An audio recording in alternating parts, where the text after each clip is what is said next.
Hi, welcome to the Explainer series for Quant. Here we'll be using very simple concepts and apply it to CAT level problems and solve them as easily as possible. In this session, we will look at one of the most interesting ways of solving polynomial inequalities. It's called the wavy curve method. If you have been preparing for GATE examination, this is something which comes up quite a bit over there. I would suggest pause this video, look at the questions on your own. The link is available in the description of this video. Once you have tried this set, then proceed with the rest of this session. Please do share this with your friends who are preparing for CAT and other MBA entrance examinations. You can like and follow us on Facebook as well as subscribe to our YouTube channel to get live event and notifications for all the updates regarding CAT and other MBA entrance examination. You can also look at our WhatsApp as well as Telegram lists. You can join over there and we will update you. We don't spam over there.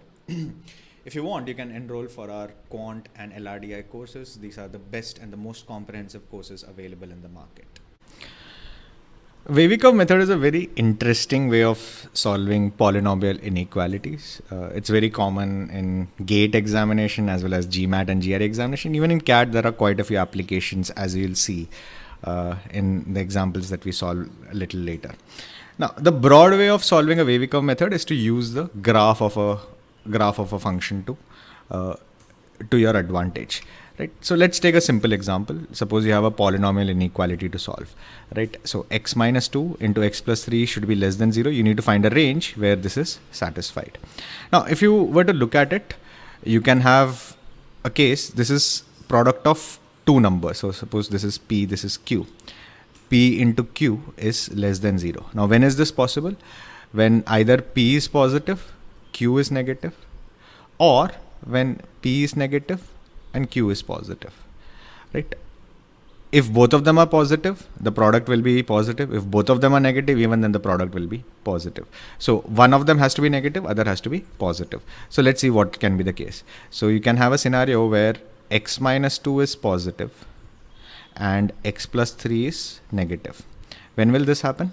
For x minus 2 to be positive, x has to be greater than 2. And for x plus 3 to be negative, x has to be less than minus 3. Now, a number cannot be more than 2 and less than minus 3 at the same time. So this range is out. A second scenario will be when x minus 2 is negative and x plus 3 is positive. Right? This will happen when x is more than 2, x is less than 2, and x is more than minus 3. Now, this is the range. So if you were to plot it on a number line, it will lie between minus 3 and 2. So any value between minus 3 and 2, this will be satisfied. It's a continuous value, right? So your final answer would be x should be between minus 3 and 2. Right? Now, instead of doing this jugglery every single time, right, let's look at how the graph will look like. The graph of this polynomial curve will look something like this, right?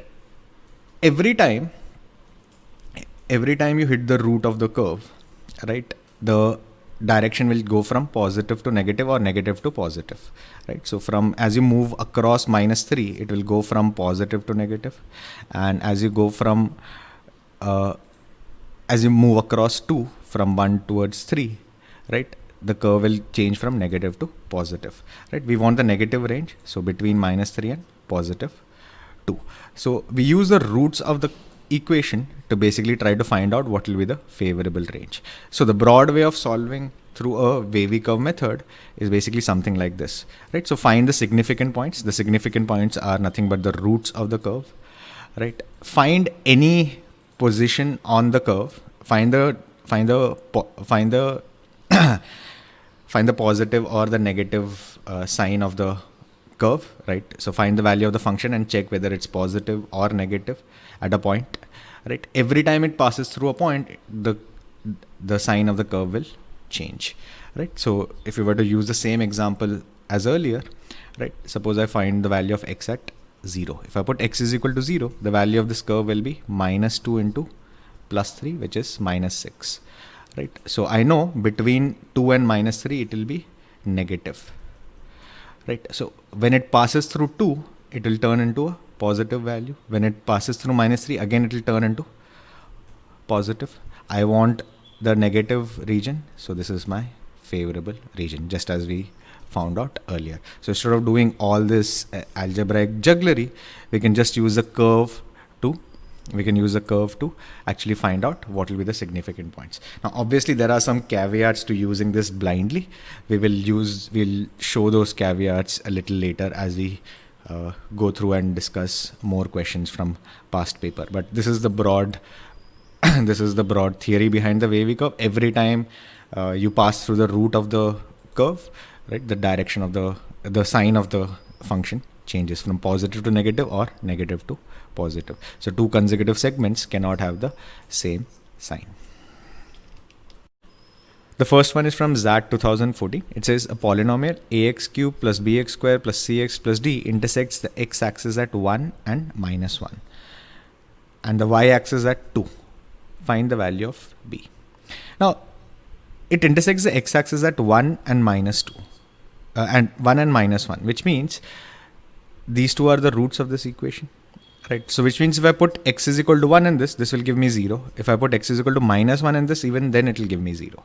So let's put that. If I put x is equal to 1, you will get a plus b plus c plus d equals 0. If I put x is equal to -1 in this, you'll get minus a plus b minus c plus d equals 0. So if I add these two, you'll get b plus d equals 0. It will be twice b plus d equals 0, and if you divide by 2 across, you'll get b plus d equals 0. Or in other words, b is equal to minus d.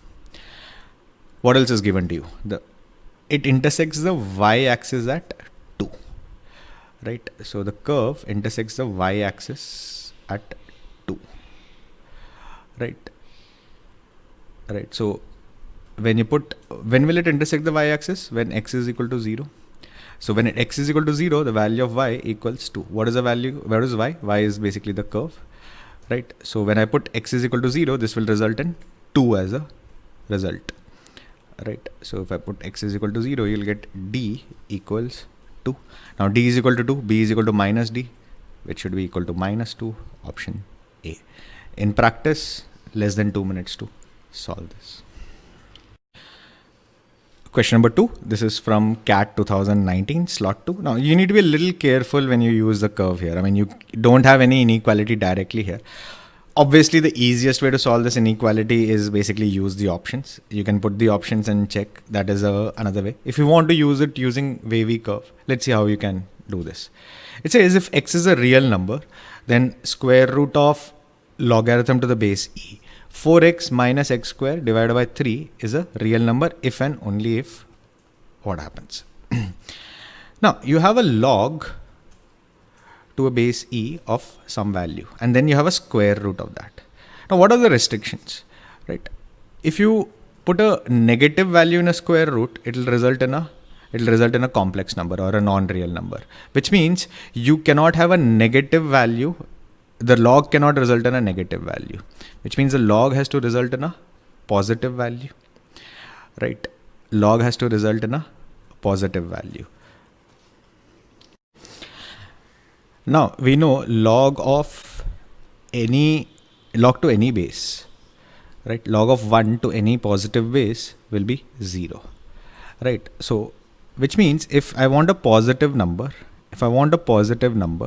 right, the value to be passed into the log function should be more than 1. Or in other words, 4x minus x square by 3 should be more than 1. If you rewrite this, you will get 4x minus x square should be greater than 3. Bring it greater than equal to 1. Even 0 is fine, right? Even 0 is fine. I don't want a negative number as a result, right? So 0 is fine. So greater than equal to 3. If you rewrite this, you'll get x square minus 4x plus 3 should be less than equal to 0, right? So it will be x minus 1 into x minus 3 should be less than equal to 0. Right, again, if you take the wavy curve method here, you'll have 1 and 3.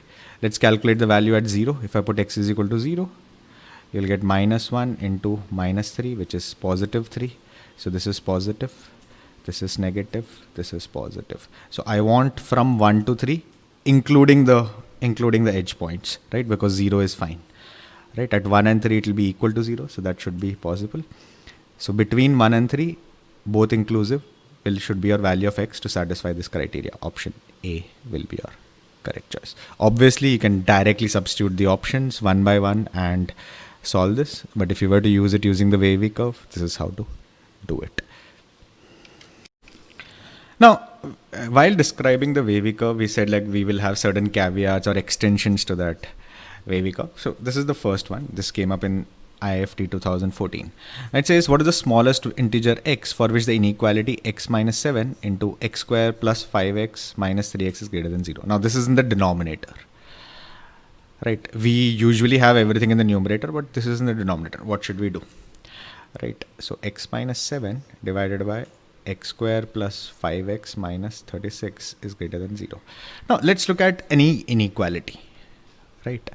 If you say P is greater than Q, can you say P into X is greater than Q into X? Can you guarantee me that?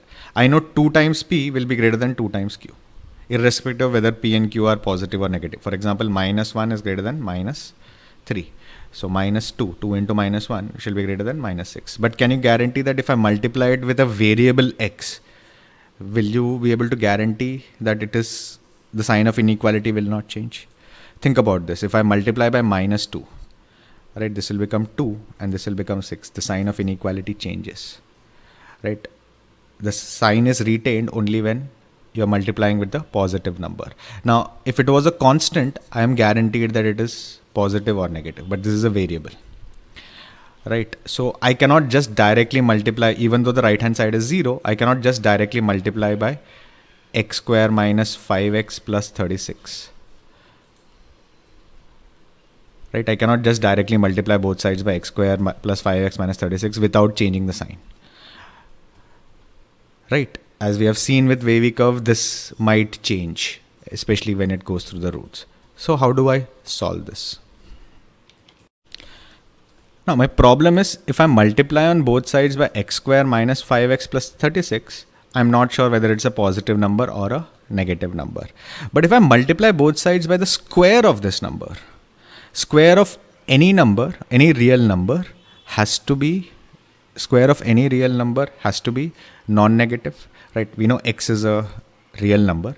So this might not give you a real value solution, right? But the value of that expression has to be a real number, right? For example, even if you have a curve like this, it does not have any real roots, right? But the value of the function all across this has to be a real number, right? So I know x square plus 5x minus 36 is a real number. Square of a real number will also be a real number, and it will be a non-negative real number, right? It can be 0 or a positive number. So if I multiply both sides by the square of this number, right, the direction of inequality will not change.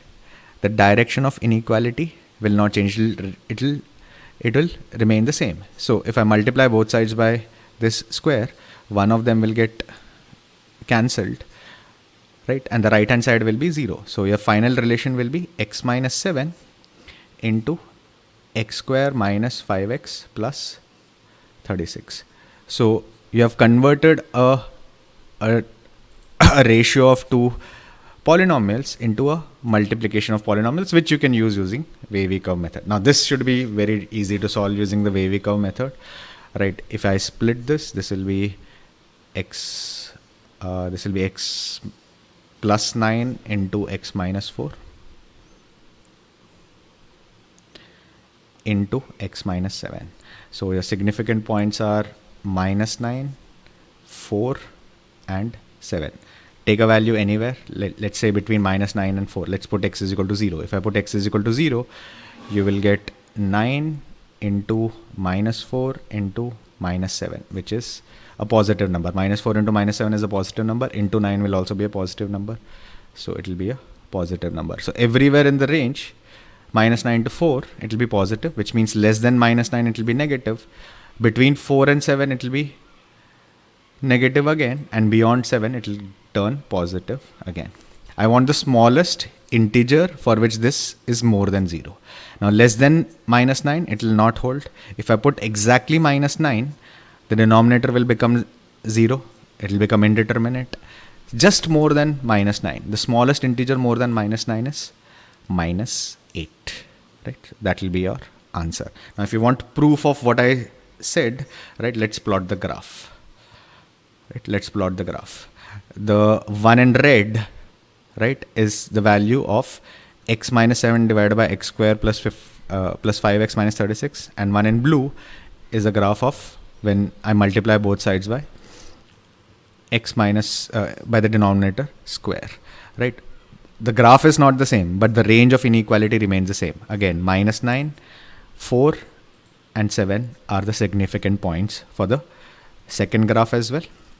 First graph, it becomes asymptotic at these two values. What do you mean by an asymptote?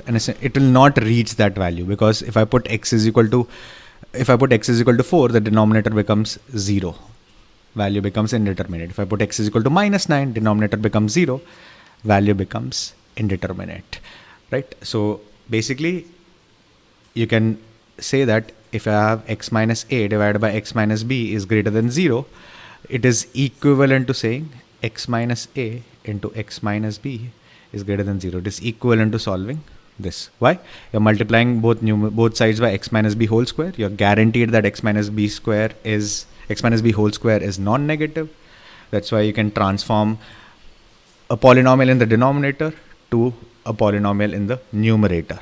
Only thing to be careful is one side should be 0. And the last question in this is basically something which came up in CAT 2018, slot 2. It's a beautiful combination of all the things that you have learned in algebra and wavy curve. Let's see what this says. Smallest integer n is there such that n cube minus 11n square plus 32n minus 28 is greater than 0. Right? So we need to find again the significant points of this curve, right? And just like in the previous one, we need to find out where it will match. For that, we need to find the roots. Unlike the previous question where it was reasonably factorized, this is a cubic polynomial. Might be a little difficult to factorize this. What do we know about the cubic polynomial? We know the sum of the roots will be minus of minus 11, which is plus 11. Sum of roots taken 2 at a time will be 32.